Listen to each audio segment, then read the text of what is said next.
हरिओम प्रिय दर्शकों, यदि आपकी कर्क राशि या कर्क लग्न है तो इस वीडियो को बहुत ध्यान से देखिएगा, समझिएगा। इस वीडियो में हम समझने वाले हैं बुध राशि परिवर्तन प्रभाव को। एक्चुअली ये जो परिवर्तन है इसमें कई सारे योग बन रहे हैं, उसमें से जैसे लक्ष्मी नारायण योग भी है और भी कई योग। इन योगों का भी क्या प्रभाव होगा, ये सभी कुछ बातों को हम समझेंगे, उपाय वगैरह भी जानेंगे कि क्या करना है, उपाय अच्छा होगा, बुरा फल होगा, कैसे होगा, सभी कुछ जानेंगे। वीडियो को पूरा देखिएगा। और देखिए, ये 2026 के जनवरी के महीने में जो ग्रहों के राशि परिवर्तन है उनमें से ये आखिरी परिवर्तन है जनवरी के महीने का। कौन से? राशि परिवर्तन के रूप में, जो कि अन्य परिवर्तन जैसे कोई ग्रह वक्री हो रहा, कोई मार्गी हो रहा, कोई उदय हो रहा, कोई अस्त हो रहा, नक्षत्र परिवर्तन कर रहे हैं और भी बहुत सारी बातें, परंतु राशि परिवर्तन के रूप में ये आखिरी परिवर्तन बुध का रहने वाला है। हाँ, चंद्रमा को छोड़ के, क्योंकि चंद्रमा का परिवर्तन तो 2.25 दिन में होता ही रहता है। तो बुध क्या प्रभाव देंगे अब ये समझते हैं। देखिए, बुध जो है तो मकर राशि में 17 जनवरी से गोचर करना शुरू करेंगे। तो 18 जनवरी से क्या प्रभाव होगा, और ये प्रभाव जो है तो 3 फरवरी तक यहीं पर गोचर करेंगे। कहां पर? मकर राशि पर। फिर अपना परिवर्तन करेंगे। बुध का ये परिवर्तन आपके यानी कि कर्क वालों के लिए बहुत महत्व रखेगा, क्योंकि ये जो परिवर्तन है ना, केंद्र भाव आपके 7वें भाव में होने जा रहा है। बुध वो ग्रह हैं जो कि आपके बेस बनते हैं और आपके तृतीय भी बनते हैं, जो बहुत कोई कारक ग्रह नहीं है। क्या प्रभाव देंगे समझते हैं। बुध का गोचर काल आपके व्यापार में वृद्धि करेगा, और खासकर यदि विदेश से जुड़ा हुआ व्यापार हो तो वहां पर विशेष रूप से वृद्धि देखने को मिलेगी। बुध का गोचर काल आपको कई बार यात्रा भी कराएगा। बुध आपको धन लाभ भी कराने वाले हैं, और बुध का यह गोचर काल आपको आपके काम में जो स्पीड थी उसको बढ़ाएंगे, है ना।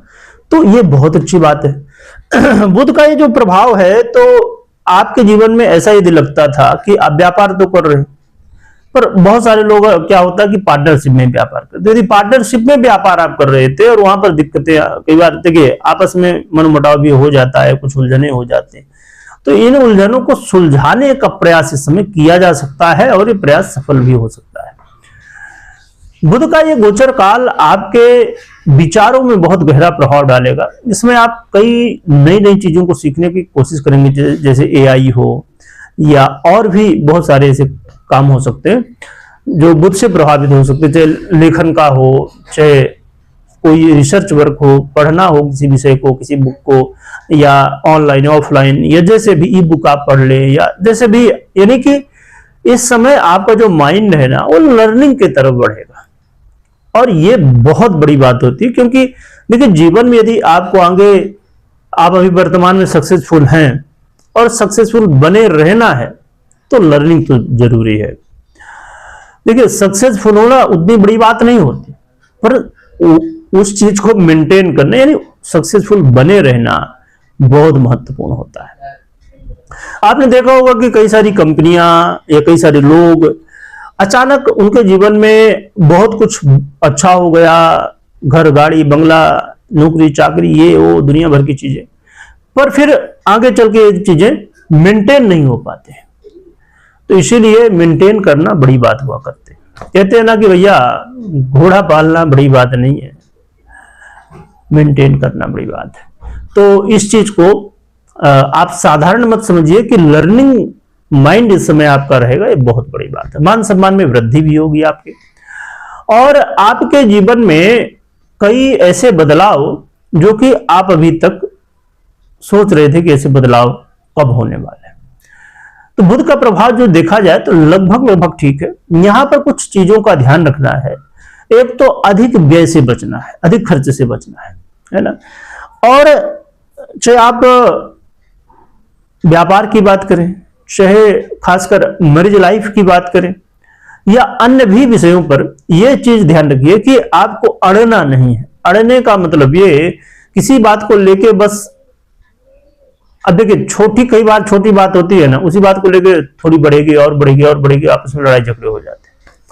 तो आपको एक दूसरे को समझ के चलना है, या कहीं पर भी हो तो सोच समझ के, और कोई भी बात को लेके लड़ाई झगड़े में चले जाना या आर्गुमेंट करना, ये सब चीजें ठीक नहीं। यदि ऐसी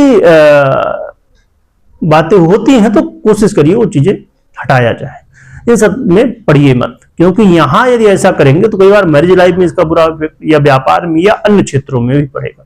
जो भी निर्णय लेना है तो सोच समझ के लेना है। इन बातों का ध्यान रखिए। क्या उपाय करने चाहिए ये जानते हैं।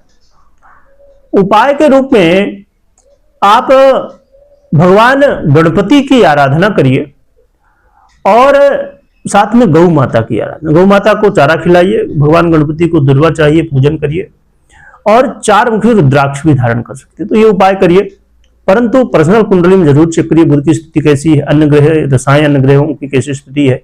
तो पर्सनल कुंडली विश्लेषण के बाद ही निर्णय लीजिए। वीडियो देखने के लिए बहुत बहुत धन्यवाद।